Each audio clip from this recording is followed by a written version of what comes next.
Aduh, sakit. Aduh. Pernah tak ibu ayah rasa macam ni? Nak tunduk, nak rukuk, nak sujud, sakit ni, kawasan ni. Kawasan otot perimeters ni. Ini dipanggilkan sakit sciatica.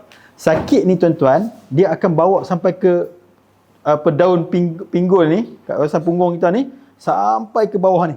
Nak pijak sakit, nak bangun sakit. Sakit sangat-sangat. Tuan-tuan dan puan-puan, ibu ayah sekalian, anak-anak yang soleh kat luar sana, dapatkan UST oil.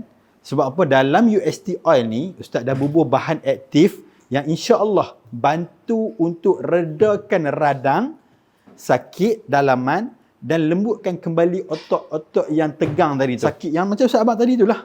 Okey? Cuba satu, tak apa. Kalau rasa macam nak jimat, ambil 4 botol, 3-4 botol. InsyaAllah. Produk tepi kampung, produk belakang rumah buat. Tak. Kita buat di kilang bertaraf GMP. Dapatkan sekarang.